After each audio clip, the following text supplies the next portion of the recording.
how's it been living in Dubai? I know, I've been here 3 years now, man. It feels like it's flashed by. It feels like I'm a little bit of a veteran now. Were there any kind of like big difficulties you ran into, or was it fairly smooth making that transition? I wouldn't say major difficulties. Obviously, there's always that homesickness feeling. It was hard making new friends and making the right friends. How did you start setting boundaries for yourself so that you don't get kind of swallowed up in it? I think you just set your own boundaries and learn to what you want to work. I've been a personal trainer like nearly 10 years. People don't realize that. Like 8.5 years now. So like I have more wealth of experience than what younger coaches will. So I'll know where my boundaries are and I'll know where my unfulfillment lies. And, What advice would you give to yourself now if you had to restart? So the two things I would say.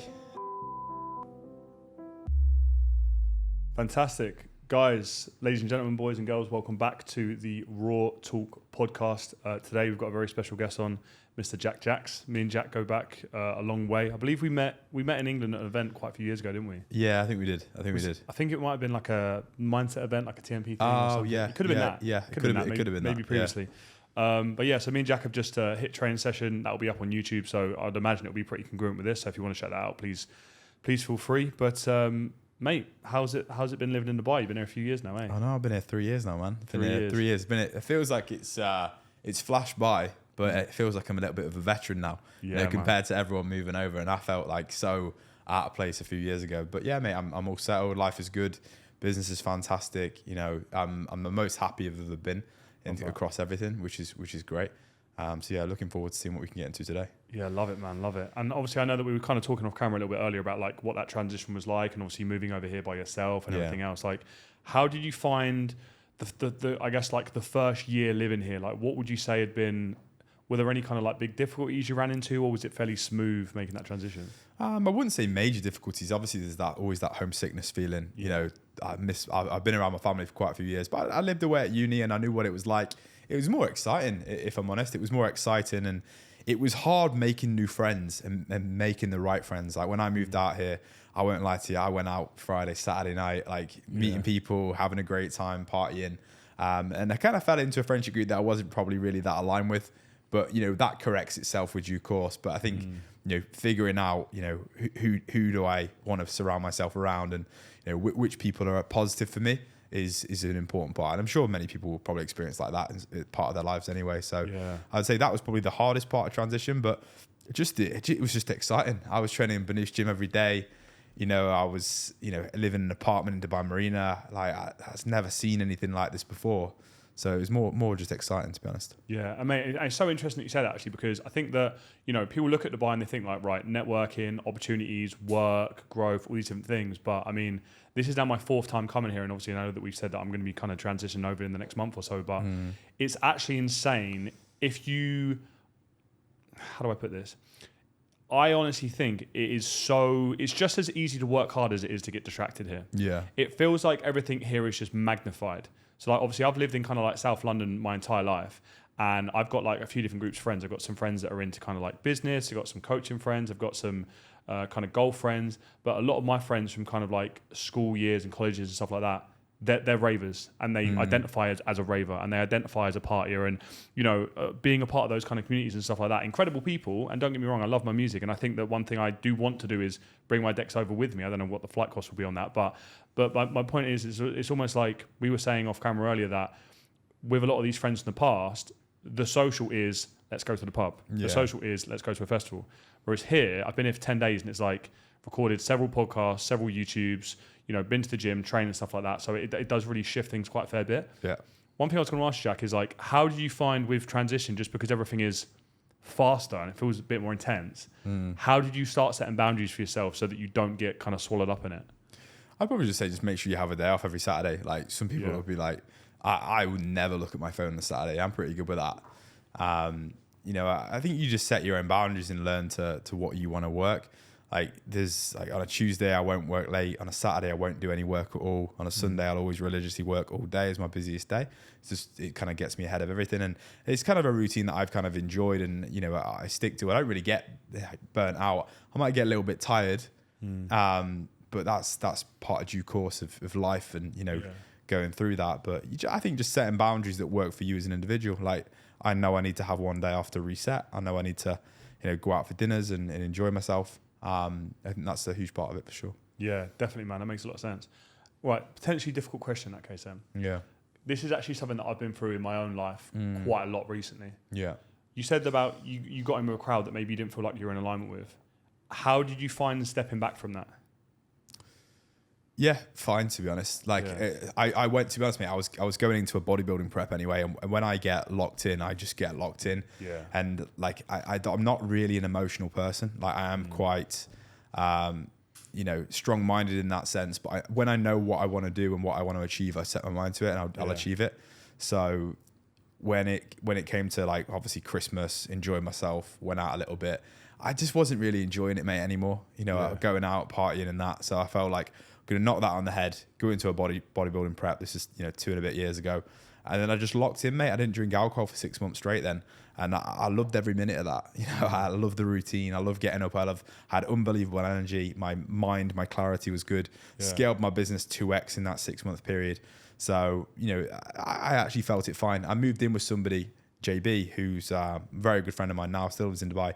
And he was great for me, because I went into a different group of friends and, I started, going out with coaches on the weekend for shisha instead of going out to a nightclub or a beach club or, sending it. So that was a big part of that. But I think, just knowing does it actually hold any value to you, it is an important part. And if you're not getting any fulfillment from that, then why are you doing it anyway? Yeah, that's such a good point, man. I think it's very, very easy to almost like chase dopamine with that. Yeah. And think about like, right, how is that experience going to be today opposed to how am I going to feel in several months from now? Yeah. And I think with the whole drinking thing, one thing that I actually found, and I didn't think I'd bring this up on today's podcast, but like if we went back to like kind of like lockdown days and COVID and all that kind of stuff, it was actually insane during that lockdown just how productive I got and how much shit I could get done.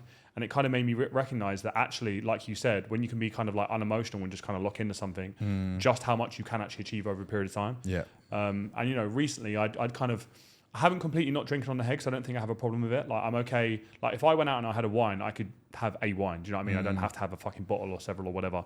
But it's incredible how like when you start to pull back on some of these behaviors and some of these kind of habits that are just almost like a net negative, just how much is laying on the other side of that. Yeah.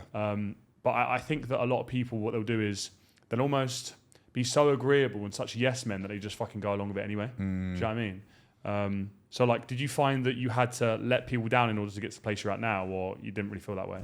Yeah, for sure. Like maybe I was never felt bad about it. I've never felt bad about doing anything like that. Do you know what I mean? And, I've got amazing friends back home that love partying every weekend. Yeah. I still love them to pieces and they know that, but I can't be around that every weekend. And they respect that as well. Like, I'll go out to Ibiza with them once a year when I'm home. I don't really message, my close friends. I'll just see them when I see them and, I'll touch base when I need to touch base. So I don't really need that constant all the time. But just knowing that if I've been mates with somebody since 12 years old, I'm not going to be like, see you later just because, you're not into what I'm into. Like, I'm still going to love you, you be my friend. But, I won't take part in what you're taking part in as much, which is completely fine. It's completely fine.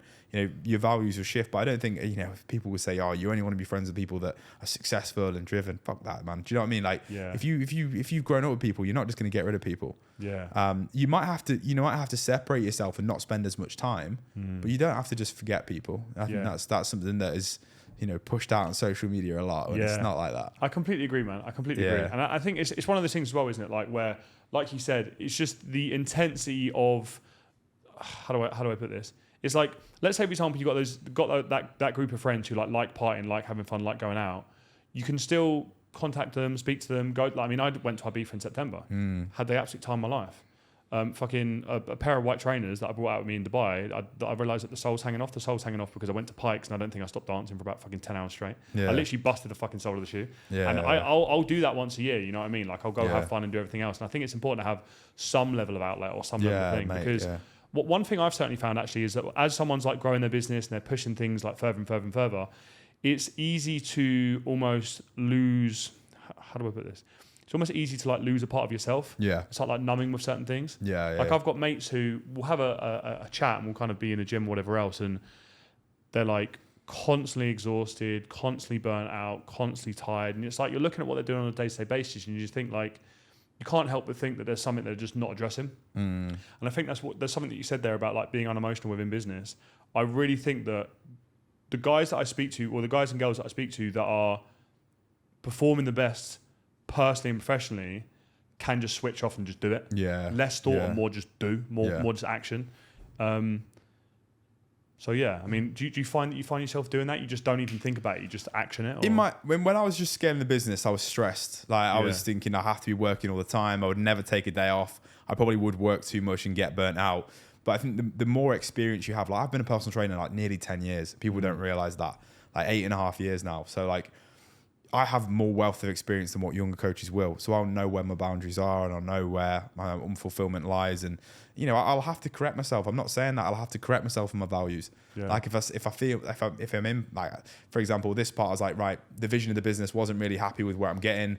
Am I attracting the right kind of clients? Probably not. Okay, let's change the marketing a little bit and push towards something else. And then I felt fulfilled again. And then I removed myself from coaching to a degree, took my client numbers down, hated every minute of it, just working on the business. I want to be coaching. That's what I love doing. So I've took my client numbers back up and I feel a hell of a lot better for it. So, you know, there's always going to be something that is broken. Yeah. And you're never going to have the perfect solution or formula, but it's just being okay with that. Yeah. You know, being okay with, you know, fixing something at certain periods of time. Mate, so true. I think if you can be blissfully aware that this is never going to be perfect and you're never going to have the ideal solution, there's always going to be something to fix, something to create, something like that. Just enjoy the journey of it. At the end of the day, like this is a bit of fun for me now. You know what I mean? I think that's the beauty of entrepreneurship. Is the fact that there's always something broken. There's always something to fix. Yeah. You know, I had a client come to me not too long ago who, you know, working with 15 clients himself. Yeah. And has so much time, like so much time, but feeling like really, really stressed about it. I kind of sat down and I was like, right, do you think that Elon Musk is less stressed than you are? It's like, no way. Like, look at the business you're running, like all these different hours and stuff like that. That the more you grow in business, the more stress you're going to incur. Yeah. But those who last the test of time and those who grow the biggest businesses are the best at handling that stress. Yeah. And one interesting part of it that I found, and I was passed on this information from a mentor, I think 2 years ago. And what used to happen is when we had like a big month or, you know, a few like epic client results or whatever it may be, it would almost be like this big celebration. And it's like, well, if you're celebrating those big successes, then on the flip side to that, what do the losses feel like? So it's almost a case of actually those successes are great, but don't get carried away in the successes, don't get carried away in the highs, don't get carried away in the lows. Yeah. So I think as soon as you start doing that, I find that newer coaches do this all the time. They'll just get carried away. Yeah. They'll gain 4 clients and like, right, I'm booking Marbella, I'm going away for 2 weeks. It's like, mate, you've gained 4 clients, relax, like it's fine. You need to like keep working at this kind of thing. Yeah. So yeah, man. Like, what? I'm interested to find out a little bit more about you actually, because I know we've like trained a few times and stuff like that. So, who's Jack? Who's Jack? I think I've there's been many different parts of Jack over the last 15, 16 years. Yeah. It all started with me in football, mate. You know, I was madly obsessed with football till 15, 16. In and out of academies, was always that kid that was known for playing football. And then when somebody tells you at 16 you're not good enough, it all comes crashing down. Yeah. A cliche story, I know, but that really did affect me. But then from that moment onwards, obviously I went to play football from 16, 17, wasn't really doing it because I was out drinking. Got kind of mentally switched off at that point. And then it got to 18 and I was like, what do I do? I have no idea what to do. Luckily, I come from an amazing family. I'm so grateful for my mum, my dad, my brothers. I have the most supportive family and, they would support me in anything. So I decided to go to university, study sport and exercise science, just because I was generally passionate about it. I thought, right, if I can't be a pro sportsman, which I thought I would be, it's the only thing I've ever dreamed of, I'm just going to work in pro sport. Yeah. So I'm going to work for a football club as an S&C coach, like everyone's dream job would be. And do you know what? I actually got a job at 18 at Tranmere Rovers as their S&C coach for the sports team. So we were in the conference, then we did back-to-back promotions to League 2 and League 1, and I was part of that. And do you know what? I was really unfulfilled doing it. Oh, really? Yeah, throughout the whole process. But one thing I did actually start in the first year of university, literally in the first week, was I got offered a job as a personal trainer. I thought it was originally part-time. And I went into a full-time role. Mate, within 3 months, I had 35 sessions a week in the gym. Yeah. Wow. And like, I was coaching, like, because I spoke relatively well in comparison to most Scousers, all the people that were from London and working in Liverpool, I would get them. And they were the highest paying, most corporate clients. And I built amazing relationships with these clients over 3 years. And I realized I was actually really good at personal training. And then it kind of just snowballed into that. I became the head trainer in the gym by the time I was 20 years old. I had people that I was mentoring who were under me. There was 8 trainers in this gym. It wasn't great money, like it really wasn't, but it was just great to be part of a professional outfit and environment. Yeah. Like instead of just going into a pure gym or the gym, like they would like be so super particular in terms of like, right, how we touched a client on a certain movement, you know, in terms of like palpation to get them to feel that muscle, because these clients have never really trained before. Yeah. You know, they've been sat at a desk all day like that, and you know, we finally, you know, they've activated their upper back or whatever. So that was a really fulfilling part of the journey. And I'd built a really good reputation in Liverpool at 21. We didn't have social media. You know, we didn't need social media with this business. We'd post a few transformations. That was about it.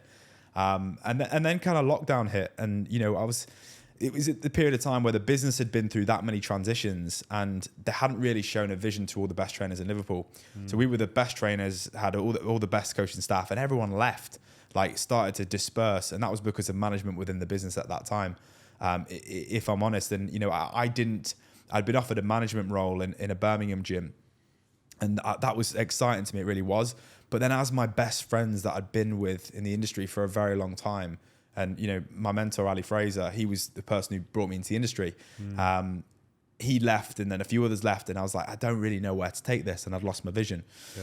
And it actually took lockdown for me to go away, not make any money for a month, to me to realize that, you know, I am actually want to build my own thing. You know, I originally thought it was my own gym, to be honest, my own transformation gym. That's what I wanted to build.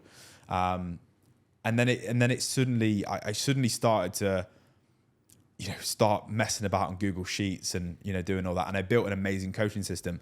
And what I did is I took all my 5-10 best friends on for a transformation, start a lockdown. I got them amazing results in 8 to 12 weeks.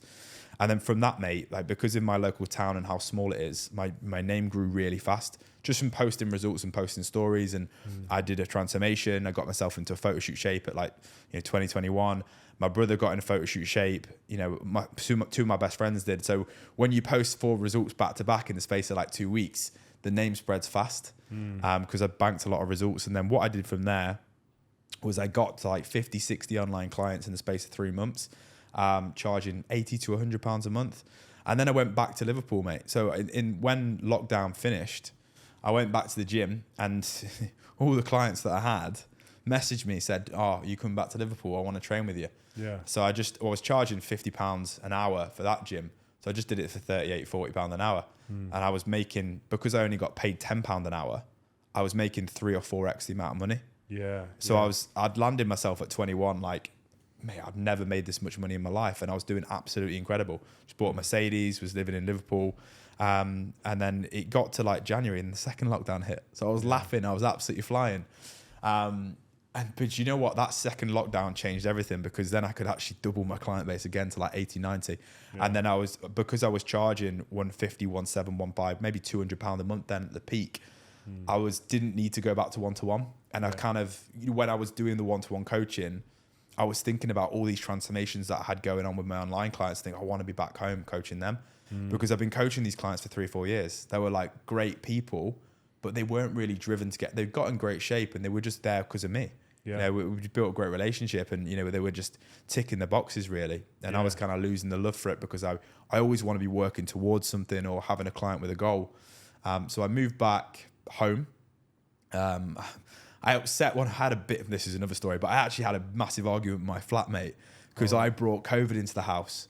So like they hated me for that, and then that kind of upset the house. And I thought, you know what, fuck this, man. I'm leaving Liverpool. I'm done with it. Just broke up with a girl in January. I was in a bit of a shit way, to be honest. So I moved home. Thought fresh start. 21 years old. Signed up with Mark at that time, and that's where the business scaled so much. Yeah. Like within that period of time where I left, went home, grafted. By September, mate, I had loads of savings, and I was moving to Dubai in that period of time. So that's where I just literally just grafted it. And ever since then, mate, like obviously the business has scaled and grown, but I just thought for your audience, it's probably better to tell me the initial story of like how I actually started. But like the first 3 or 4 years of that, mate, I was earning less than 1,800 quid a month. Yeah. Like as a trainer in a good gym. So I think when coaches see all the success that a lot of coaches have, they don't see what's gone into that before. Totally, you know, in terms of the gym floor, and you know the stress, and getting up at 5 a.m. every day and going to bed at like 9:30 and being fatigued. There's so much that went into that, alongside managing my degree as well. Yeah. Alongside that. You know what, man? That's fucking incredible. It's really funny that you mentioned there was like a few key points within that journey that I kind of like were almost like alarm bells in my head, in the sense of so many ultra successful coaches, business owners, mentors, like whatever it may be, have had a point in their life, like an inflection point where it was one way or the other. Yeah. You know, obviously with the kind of, you know, pursuing football and then, you know, having that transitional period and then obviously not going down that route. What I found is that so many people I've spoken to, if they have a sporting background where they got to like, you know, a very, very, very like strong standard and then things didn't work out that way, there's two ways that can go. One way is you go, right, I'm going to binge drink, I'm going to do this and that and everything else. The other way is realistically, you've honed those skills, you've taken that opportunity in that gym, you've honed your craft. And something that I've always got, for me, that's always really stood out about yourself, Jack, is the fact that, like, you know, even all across your socials, like, there's a standard, you know, there's a set standard, there's a set way that you want to be doing things. And realistically, I think that it takes being exposed to something that for some people may feel daunting at like an earlier age in order to allow yourself to go there. Yeah. So like a good example of that is obviously you mentioned about kind of working behind the scenes at Tranmere Rovers, but then you felt like you weren't really congruent with it. And it's interesting that you say that because I can actually think to myself, there was like a defining, like I can literally tell you the exact moment it happened for me whereby, you know, so I was supposed to go live in America and play professional golf. That was supposed to be my thing. So I broke into the Surrey team, played some good Surrey matches. I had one England match, and the England match that I played, I remember the exact moment. I was walking up to the first tee, and one of the starters put an England bad tag with my name on it, and I was like, I'm playing for England? Fuck. And I remember that. I played shit. I played really bad. Yeah. But I remember seeing my name on the tag, and I'm like, right, this is the standard now.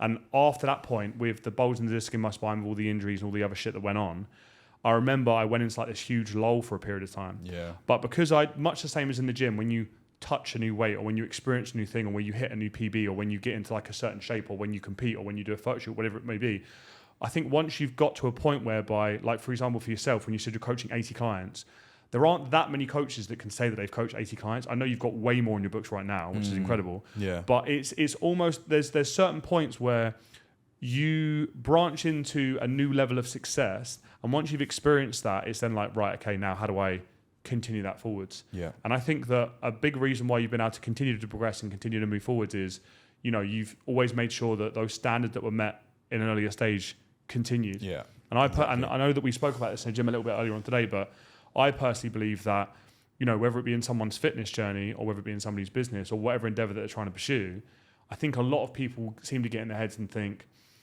I'll just do this myself and figure it out for a period of time and then I'll get some help. Yeah. Whereas for yourself, mate, I've spent don't mind telling. I've spent over £100,000 on mentors. Do you know what I mean? Like, I think I'm the only person who's consistently had a mentor at some point. Yeah, I've worked with like 4 or 5 different people now. I'm not saying that I've jumped from mentor to mentor, but I worked with Mark for 2.5 years. Yeah. I've been to different people to get a different perspective, and you know, and took bits from everyone. And I think that's probably why I've been able to, you know, up until 25, I haven't saved as much money as I probably could have done, but the knowledge I have now is invaluable, and that's going to pay off 10x in the next 10 years. Because I'm not here to be a coach for the next 5 years. I'll be in the next 20 years probably. So like, no, I honestly would the biggest piece of advice I would give is like, you know, even if you are holding on to money and you're thinking, you know, I'm going to save this, just invest it back in. Like you will make an infinite return on working with the right person who can fast track you.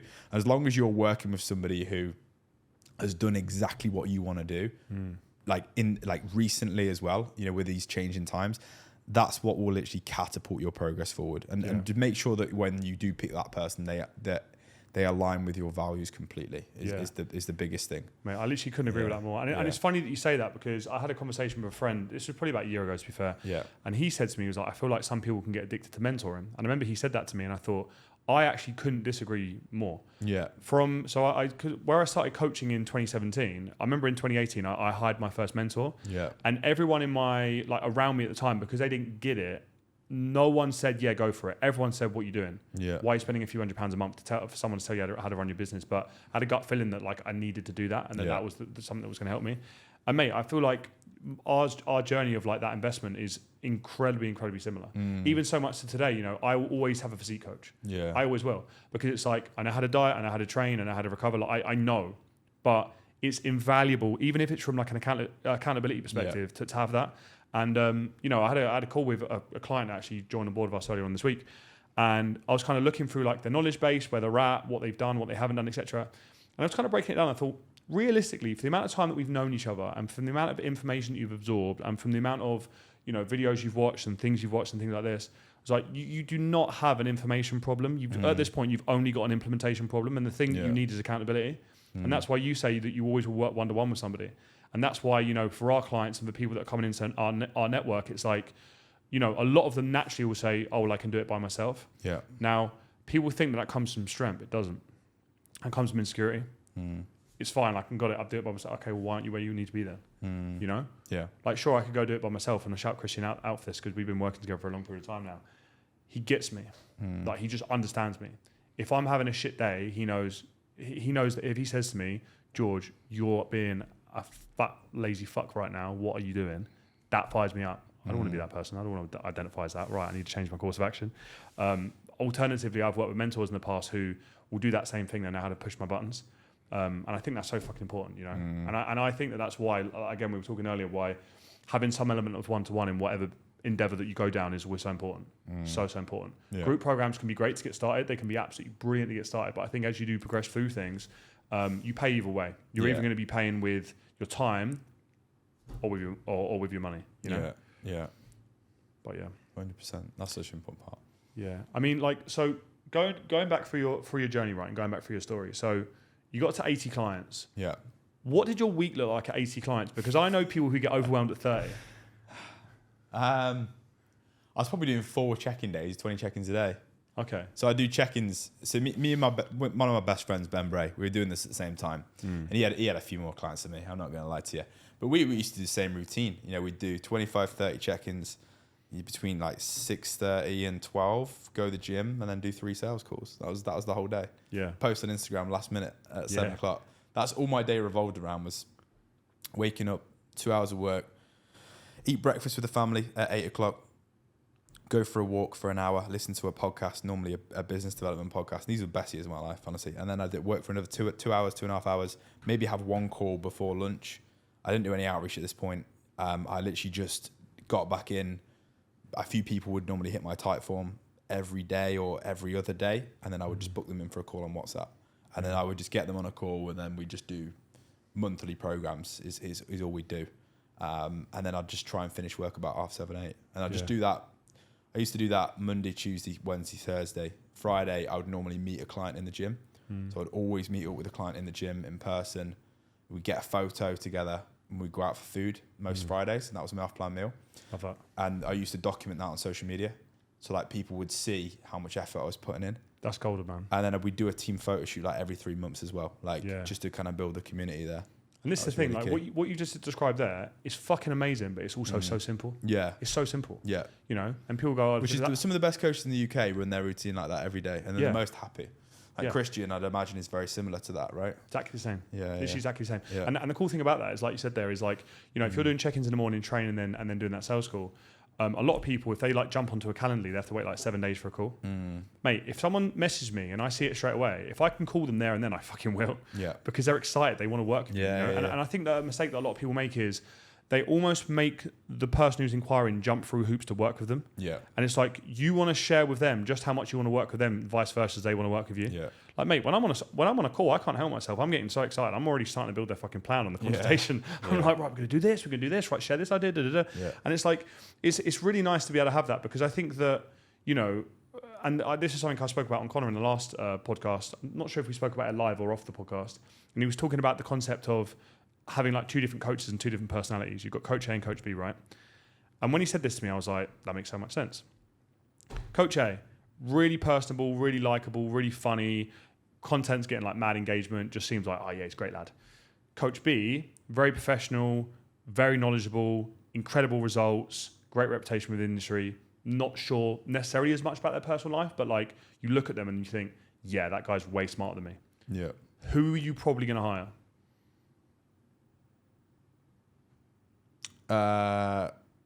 Me personally, Coach B. Same. Yeah. And it's funny because when he asked me that question, I thought, fuck, I know loads of Coach A's. Yeah. I know loads of coaches who are A. I know lots of mentors who are A. I know lots of people who are A. And that's not a problem being that person. But ultimately, at the end of the day, and this is something that really jumps out about yourself, Jack, is like, because you have that standard and because you have that reputation, because you always want to show up as a professional, people look to you as an authority. by default. Yeah. And you don't have to shout about it and scream about it and like, this is something that I massively disagree with, is when people will go online and they feel that they have to slander somebody else in order for them to market their own business. Awful, man. I hate that. It's embarrassing. It's Do you know what I mean? embarrassing. I hate it. Yeah. I hate it so much. And I won't jump on here and say about whoever else, but I've worked with someone in the past and the relationship broke down because that's all that it was. On a webinar, let me pause the webinar. Oh, this person's this and this person's. I just don't want to be around this energy, man. And like you said earlier, you want to hire someone who you aspire to be like. The people that do that will never amount to any sort of success. And if it is, it's short-lived. Yeah. I look at some of the most respected people in the industry and think they would never do something like that ever. I have greatest respect for people that, regardless of what even happens, and I've seen this happen to the greatest extent, they would never even speak bad about someone in public. And I think that's the greatest level of respect. And I think you will attract the level of client that you want to attract if you're like that. You can attract all these kids or whatever that, we might want to make a bit of quick money if you're slagging off this. And people like drama, right? People are going to be attracted to that.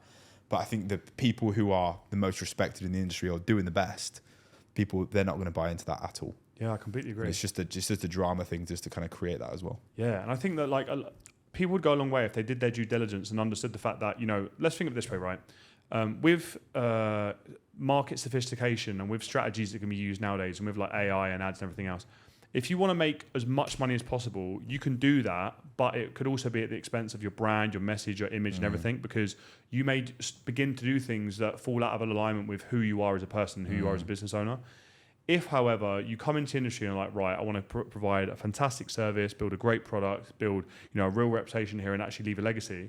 You said to me there that you did 3 hours earning about 3 years earning about £1,800 a month doing like personal training, which is actually incredibly similar to myself.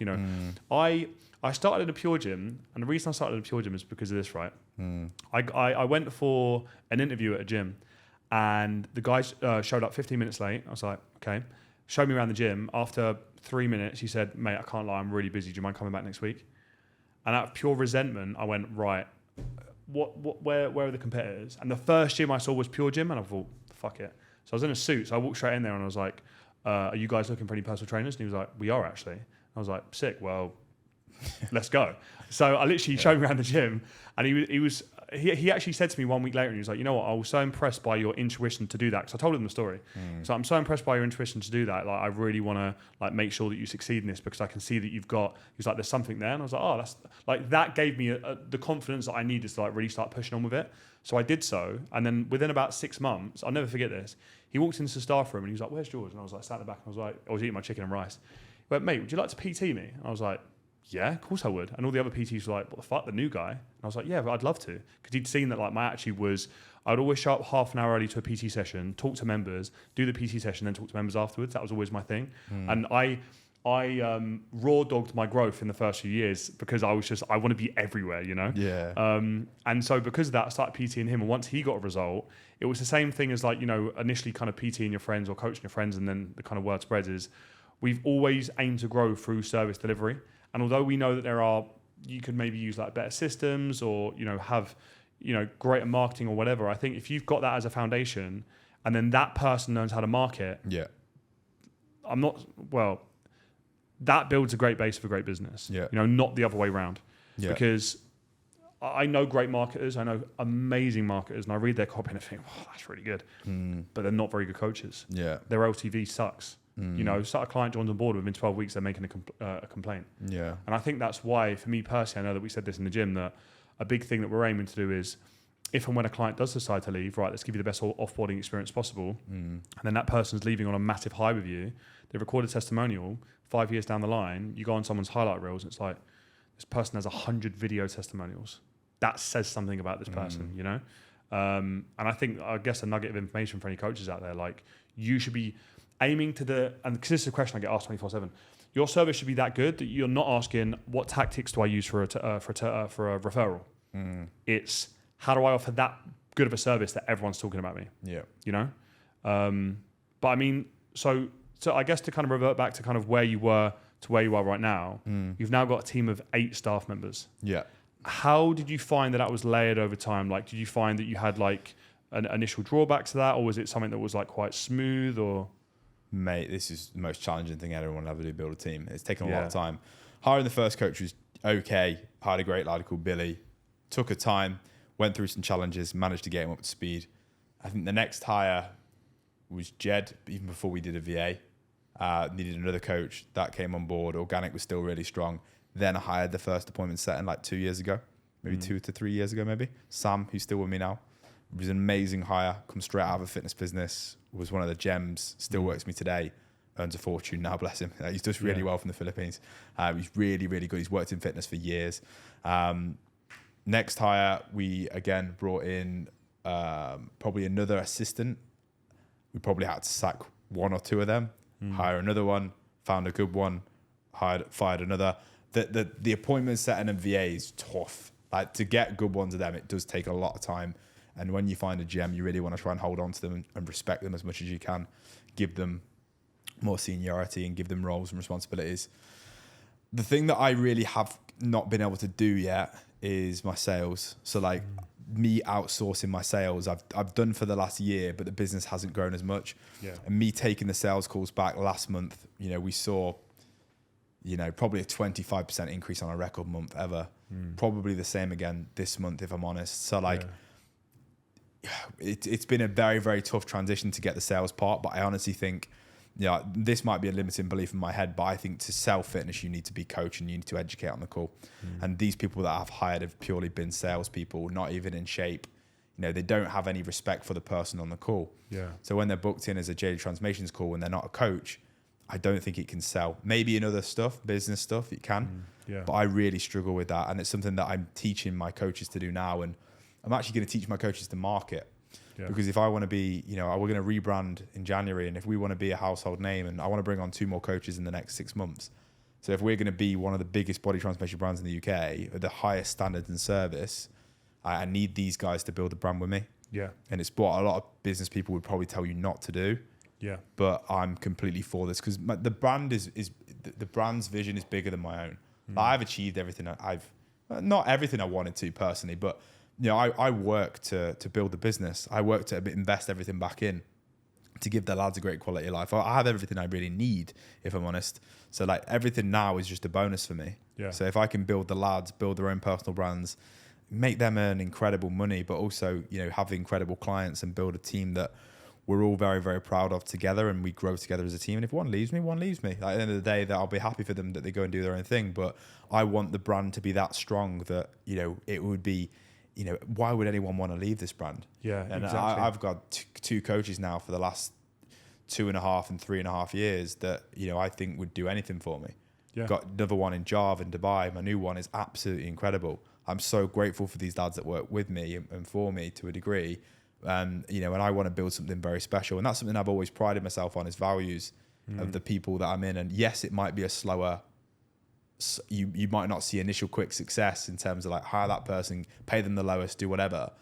But I know that the longevity of my brand compared to others is going to far exceed it. Yeah. Do you get what I mean? Mate, I completely agree. So I've scaled slower to a degree. Yeah. But I've scaled consistently year on year on year. Yeah, man, you have to look after your staff like that. Yeah, you really do. you have to. Like I've been given advice in the past whereby back before when we were doing the kind of physique coaching, and I was, what I deemed to be full for myself was 80. I was like, I don't want to go past 80 because I think that's going to be too much. So I started kind of like passing it over to the second coach, with Kevin stuff. And it was very much a case of, if we're charged, like let's say, we were charging like $250 a month. Previous advice was, give them £50 kickback. I'm like, this guy's too smart for that. Yeah. This guy's too skilled for that. Exactly. I respect him too much for that. Yeah. And so the way that we did it, you look at it from a business perspective and go, oh, you're earning way less profit. But I'm like, no, because and this is something that we did from the outset. I was like, right, I'm going to teach so if we had like a coaching model, it's like, right, I want them to understand sales. I want them to learn sales. I'm going to mentor them on sales. I'm going to assess their sales calls. I'm going to refine that. And then over time, then obviously the responsibility can begin to pass over more. Yeah.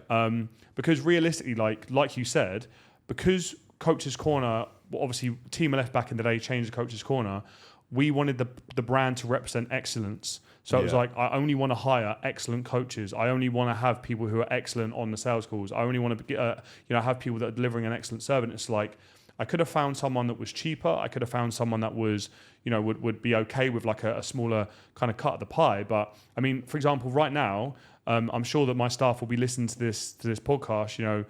Plum behind the scenes, Angelique, Alice, Matt, Jake, like those guys know we've got a very specific target and a very specific goal and a very specific level of impact we want to create.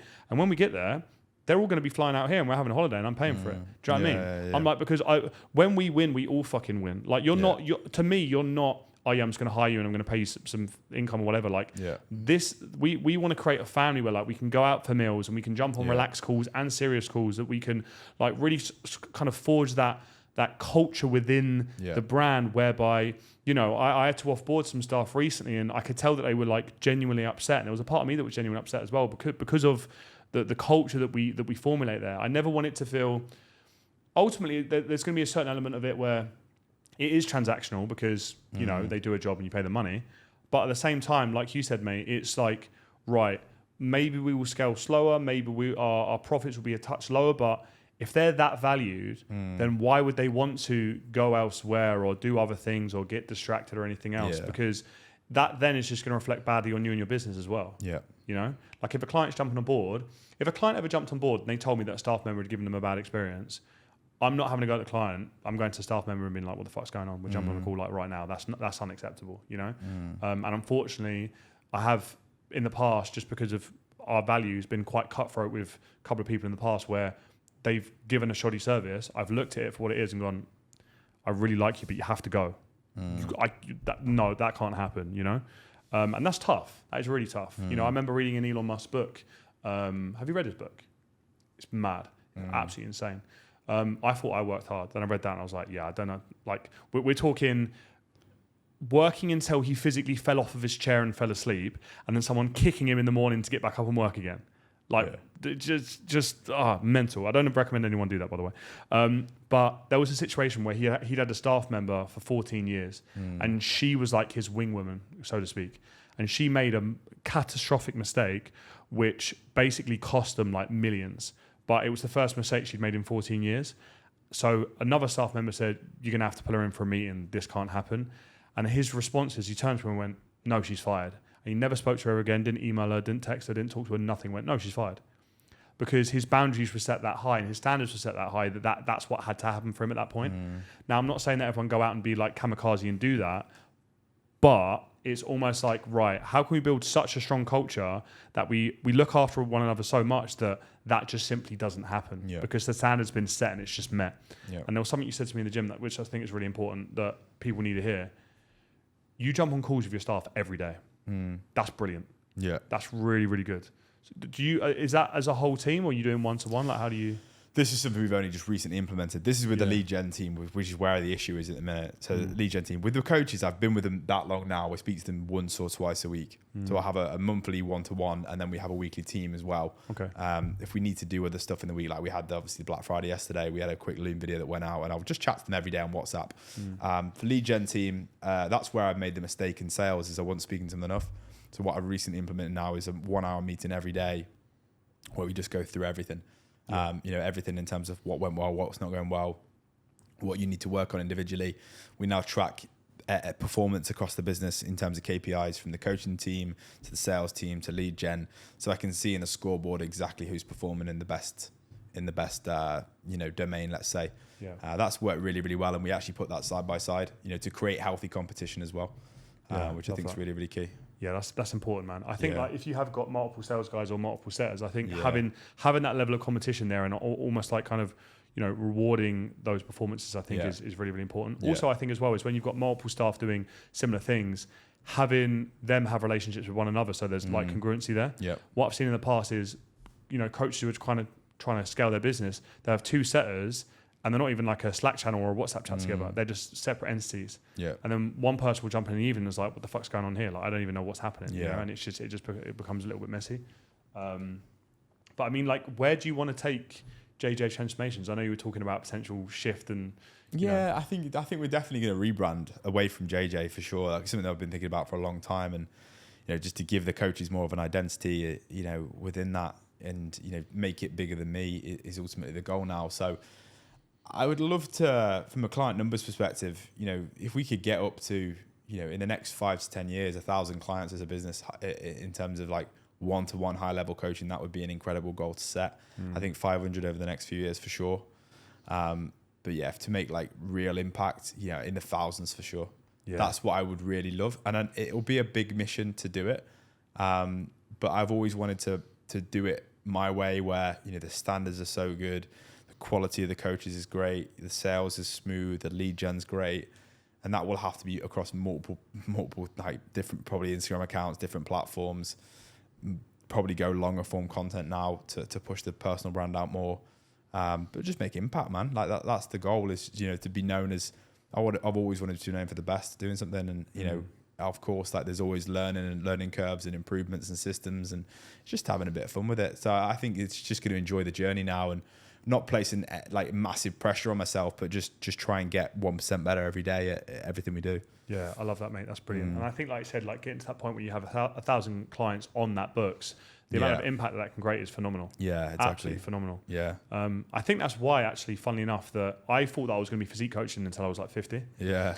And the reason that I've enjoyed mentoring is because of the impact. Yeah. And what I mean by that is if I'm working with a client and they're earning an extra $3,000 and then I see them and their wife and their 2 kids on holiday that they're not stressed about, I'm like, it makes me feel incredibly fulfilled. Yeah. Like incredibly fulfilled. And I know that with the experience you have that, you'll be doing that as well, like having that much larger impact on different people. So I think, in that case then, looking back from kind of where you are now, where you're heading and kind of what you've gone through, would you say that there are any, I guess, key elements within your journey that allowed you to like really go through, like a good example, I know lots of my friends personally who are kind of at 60, 70, 80 clients, which is phenomenal, but they've been there for like 3 years and their ceilings aren't being pushed. Would you say there were any kind of like inflection points for you that allowed you to kind of make those leaps that you've made? Yeah, so just do something that scares you. So all those people right now are probably in a position where they're scared to hire their first coach. Yes. If you hire your first coach, you have to fill them up. It's an obligation. So like I've hired people in the past where I've not been ready to hire and I thought, if this doesn't work out, I'm gonna have to get rid of them. But you have to work harder and you have to do new things for lead gen, let's say, to get the client numbers up. And that's where you'll force yourself, burn the boats, hire the person, make sure it's the right person, and then push on. Because if you have a vision and you're just cruising, and you're not living up to that vision, you're not working towards it, then you'll be unfulfilled, and that's where you don't want to be. Yeah. The way where you are going to go backwards at any time in your career is where you are unfulfilled and you're unhappy, because clients will see that, your content will see that, your sales will see that. So you need to make sure that you have fun through the whole process as well. Yeah. Whenever I've had the most fun, and I'm in a period right now where I'm having a lot of fun with the business, is when I'm happiest. And that's where we're making the most progress as well. Yeah. Month on month making progress. And I will probably hit another roadblock in a few months for sure. But, it's just making sure that, you know who to go to or how to navigate through that barrier. I love that, man. I think it's like we were saying earlier, that the more you grow, the more stress you incur. Yeah. But it's learning to understand the fact that, okay, well, I chose this. Yeah. How do I explain it? It's like the more you grow, the more stress you're going to have, but the better you are at handling stress. Stress tolerance, right? Stress tolerance, 100%. So with that in mind then, would you say that it was almost, so you would hire, your first coach, second coach, like next team member, whatever. Would you say that when you initially hired and you maybe didn't feel like you were ready, what was differences between you not feeling ready and then you stepping up to the plate and being like I'll give you an example, right? So many people say this to me. What happens if I hire a coach and I can't fill them up, or lead generation's poor, or I'm not getting consistent inquiries? And I know what the answer would be, but I'm intrigued to hear, obviously, because you're living it, how you dealt with that. If it didn't work out, you just get rid of them. You just part ways. It's simple as that. You just go back to what you're doing before. So you really have nothing to lose, right? Yeah. So like at the end of the day, it is a risk, but you want to make sure you minimize the risk as much as possible. And you make sure that the person coming on board sees the vision for where you want to go, but ultimately isn't coming on board with you full time. All my coaches have started on the gym floor one-to-one.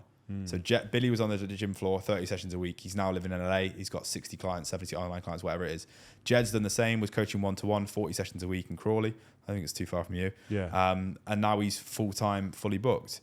Jarb, the same in Dubai, was fully booked on the gym floor in Dubai, still does a few.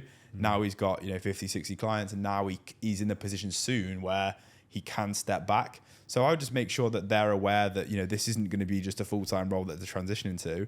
It's a transitory period where they're on the gym floor. I would always recommend you hire gym floor PTs, by the way. It's an absolute game changer from a service standpoint, and then transition slowly into online. Not have this, right, you're going to have 40 clients from day one, because it's not realistic. Yeah. So it took me probably a year to fill Billy up. It took me 6 months to fill Jed up, and it took me 3 months to fill Jarv up. Yeah. Do you get what I mean? So every single time I've managed to do it quicker and quicker and quicker. Mate, and it's such a great point. And I love the fact that you said that you would hire a PT and then there would obviously be that transitional period, because, I remember the first coach I ever hired back in the day, Dom, fantastic bloke.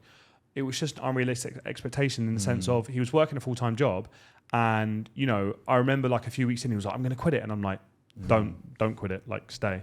Again, I'm going to quit it. Please don't quit it. He quit, and I was like, ugh. And I remember in a month, I handed him 11 clients, in a month, which was, we were happy with that. He wasn't happy. He was like, George, I need more. I'm like, okay, well. 11 clients, man, that's a lot of clients. It's a lot of clients in a month. It's a lot of clients in a month. So I was like, well, okay, well. So we carried on. And I remember there was like a 14-day period, which happens in business. 14-day period, no sign-ups.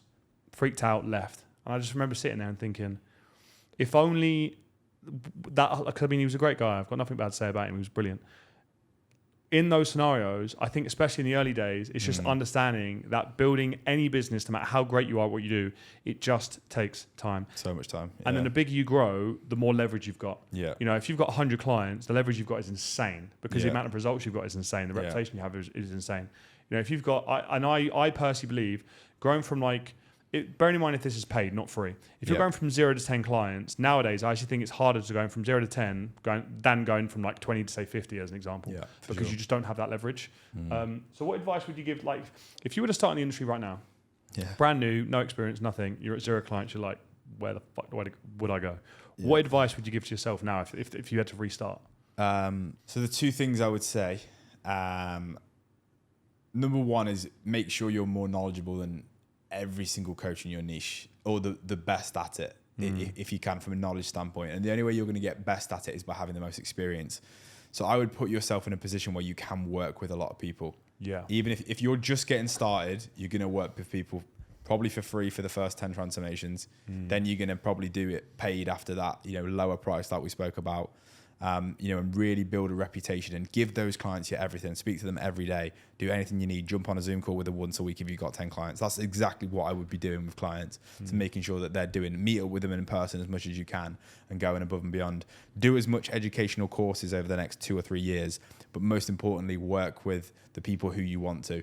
Like, realistically, you want to see this online coaching business for the first 3 years of it, you're going to make zero profit. So just take that in mind now. You're going to make zero profit. You might make a little bit to live, but you're not going to stack any cash, because if you really want to excel at something, it's going to take you 5 to 10 years, which you have to be realistic about. So the first 0 to 5 years, work with as many coaches as you can, highly level skill coaches within your niche.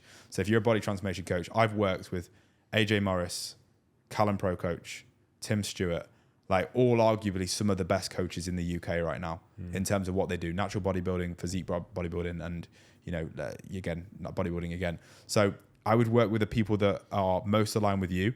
Get yourself in ridiculously good shape. It doesn't matter if you don't have the best genetic structure, but maximize those genetics with what you've got. Lead from the front every single day is obviously a big part of it, but then learn to create a personal brand. That's the key thing. So you want to build a voice and a message on social media which is congruent towards what you believe in, what you stand for.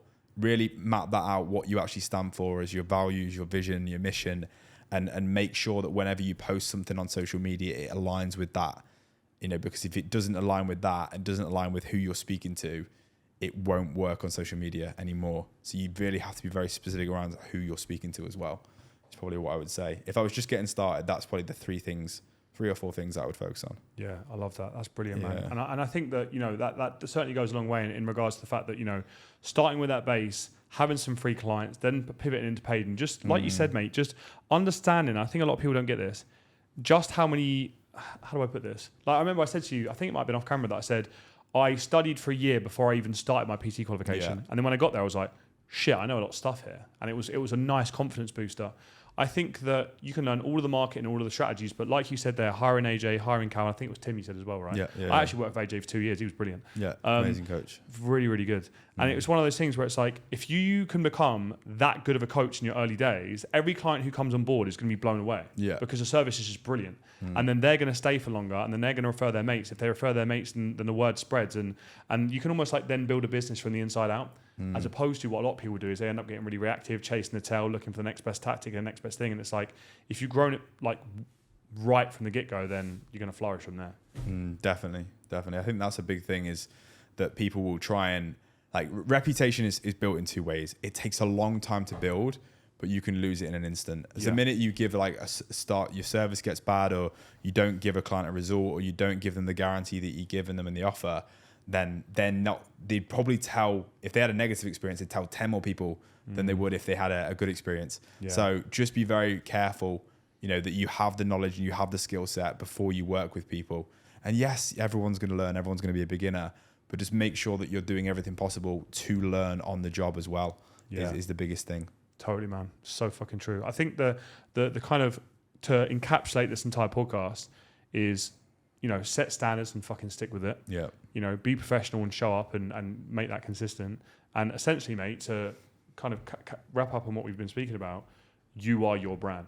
You're representing yourself at all times. If you want to build a bigger business, if you want to do these things, like, it all starts with vision, but then once you've got that vision set, it's all then about implementation. You can have the best vision in the world, but if you're not doing the do, if you're not putting the work in, if you're not putting the time in, then, those are the things that ultimately are going to make you grow more than anything. Well, mate, it's been an absolute pleasure being on this podcast. You've been really, really good, man. I appreciate you coming on. For those kind of listeners that are looking to kind of like find out a little bit more about you and what you do, where can people find you? Yeah, Instagram's probably the best. So it's at JJ Transformations. I have got my own podcast as well. It's not frequently used. I'm trying to do one every 2 weeks. So I would try and like to get to weekly, but it is hard. So Michael's going to help me set up the little podcast setup in the house. So hopefully it can be more frequent for sure. But yeah, they're the probably best platforms. Wicked, man. Well, guys, thank you again for listening to the podcast. If you could give us a like and a review, we'd really appreciate it. Even if you tag me and Jack on your story and let us know how you found the podcast, that would be hugely, hugely appreciated. And look forward to seeing you on the next one. Cheers, mate. Appreciate that. All good, bro. Thank you very much.